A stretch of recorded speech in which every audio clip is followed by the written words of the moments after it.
this is your English friend Archana. How are you guys doing?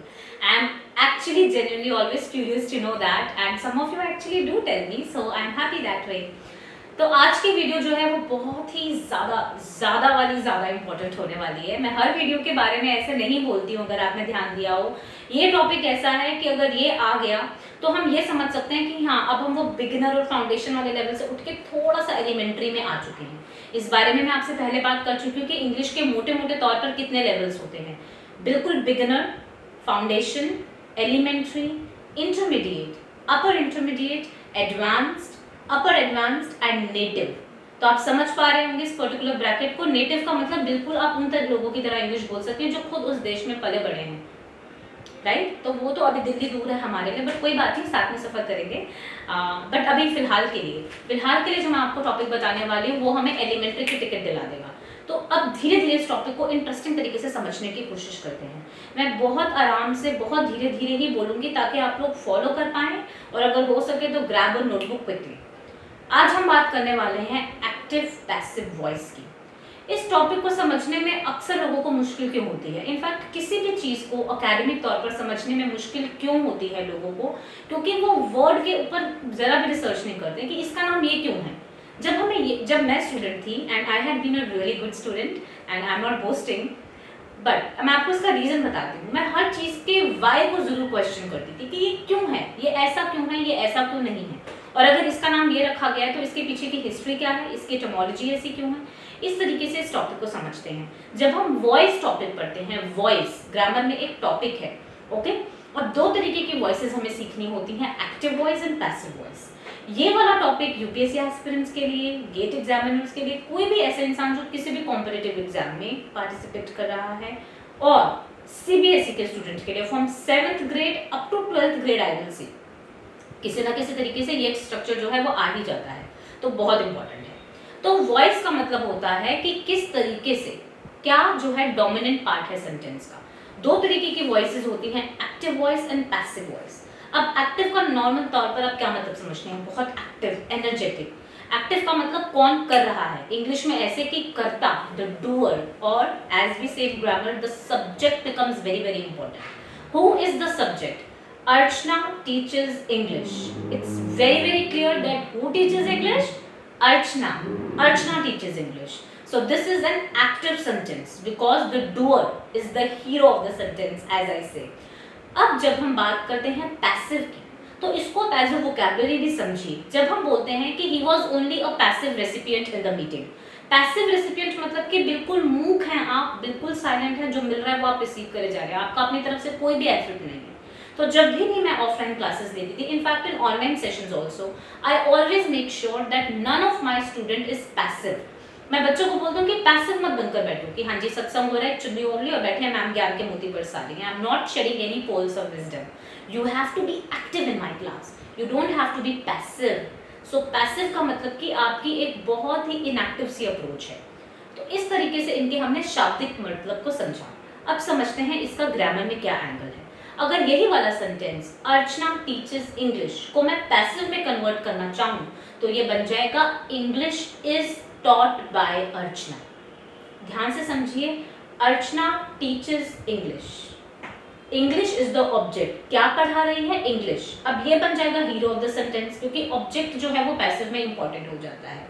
So English is taught by Archana, English Archana के द्वारा पढ़ाई जाती है। So this is simple present tense. ध्यान से structure को समझिए। हम ऑब्जेक्ट लिखते हैं, फिर बी का एप्रोप्रिएट फॉर्म लगाते हैं, फिर third form of the verb लगाते हैं, और बाद में बाय के साथ हम सब्जेक्ट ऐड कर देते हैं। धीरे से अगला सेंटेंस समझिए। My neighbour drives a car, simple present tense. My neighbour drives a car. इस सेंटेंस को हमने 3 कंपोनेंट्स में बांट दिया। अब ऑब्जेक्ट क्या है, क्या ड्राइव कर रहा है? कार। अ कार, बी का कौन सा फॉर्म आएगा? इज एम आर, क्योंकि प्रेजेंट टेंस है। अ कार, एम नहीं आ सकता, आर नहीं आ सकता, इज आ सकता है। अ कार इज, ड्राइव की third form driven.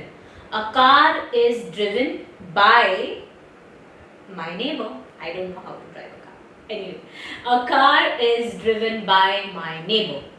Simple present tense को मैंने पैसिव में चेंज किया। इसका अब आप हिंदी में मतलब समझिए।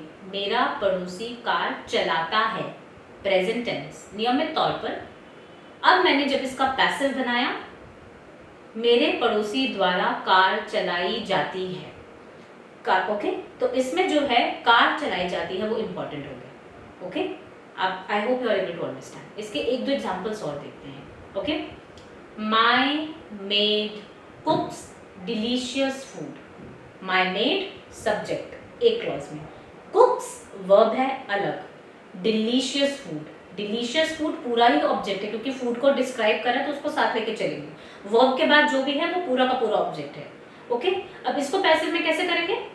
Delicious food is am are is, because food is anyway uncountable. Delicious food is, cook की third form cooked. Delicious food is cooked by my maid, मेरी मेड के द्वारा स्वादिष्ट भोजन बनाया जाता है। और एक्टिव में इसका मतलब क्या था? मेरी मेड स्वादिष्ट भोजन बनाती है। एक और सेंटेंस देखते हैं। My father writes many documents. My father writes क्रिया, मेनी डॉक्यूमेंट्स, तो मेनी भी जाएगा with object. Many documents, be की कौन सी form? Is am are. Many documents are, write की third form written. Many documents are written by my father. I hope this is clear to you. अब जब हम am का use करें, for example if I से my mother loves me, my mother loves me, me is the object. अगर आपको subject और object pronoun में थोड़ी सी भी दिक्कत है तो पिछली वीडियो है एक इसके ऊपर, जिसका लिंक डाल दूंगी मैं, अगर ना डालूं तो आप याद दिला दीजिएगा। ओके, दोबारा से सेंटेंस को समझिए, क्योंकि आप सोच रहे होंगे कि इज और आर तो समझ में आ गया, अब हम एम कैसे यूज करेंगे पैसिव में, तो अभी समझ लेते हैं। My mother loves me, me बन जाएगा सब्जेक्ट में आई। अब is am are am, am का तो कोई अस्तित्व ही नहीं है ना आई के बिना। आई एम, लव की third form loved, I am loved by my mother. Okay, similarly if I say my elder sister scolds me, मेरी बड़ी बहन मुझे डांटती हैं, उनका हक है। My elder sister scolds me, अब मी बन जाएगा I. I am scolded by my elder sister. I hope इस टॉपिक को आप ध्यान से समझ पा रहे हैं। मैं ज्यादा टॉपिक ऐड करके इस वीडियो को अननेसेसरीली लेंदी और कॉम्प्लिकेटेड नहीं बनाना चाहती हूँ। तो सिंपल प्रेजेंट टेंस में एक्टिव को पैसिव में कैसे बदले, यही एजेंडा रखना चाहूंगी फिलहाल मैं इस वीडियो का। इसी तरीके से मैं आपको दोबारा बता दूं, ये मैंने पिछली किसी एक वीडियो में बोला था कि टोटल हमारे पास इंग्लिश में 12 टेंसेस होते हैं, जिसमें से केवल 8 को हम पैसिव में कन्वर्ट कर सकते हैं।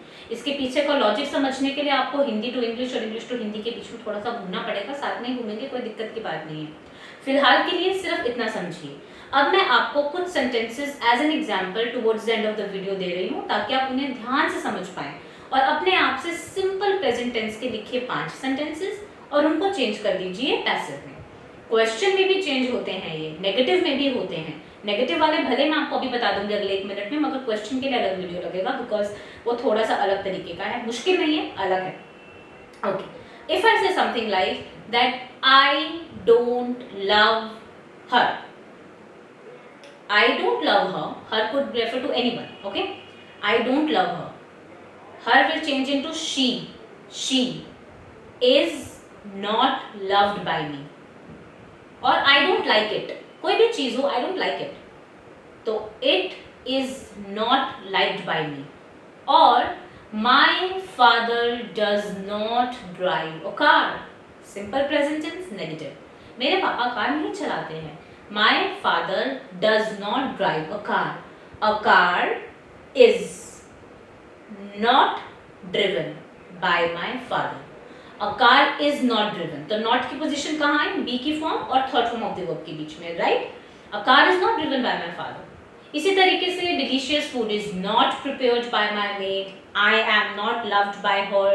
Or she is not given any responsibility in the organization. The students are not given proper attention in that institute. So this is how we can use this structure. मैंने last वाले जो कुछ sentences बोले वो already passive में हैं, which I am pretty sure you are able to follow. ये मैं करती हूँ, ये मेरे द्वारा किया जाता है, वो ये करता है, ये उसके द्वारा किया जाता है, वो गाना गाता है, उसके द्वारा गाना गाया जाता है। तो किसके द्वारा वो काम किया जाता है, वो पैसिव स्ट्रक्चर होता है। I hope this is clear to you now. सिर्फ इतने को ही अभी रिवाइज कीजिए, अगले टेंस के साथ मैं आऊंगी अगली वीडियो में। Till then take care and don't be a passive learner, be an active learner. I will see you in the next video. Bye bye for today.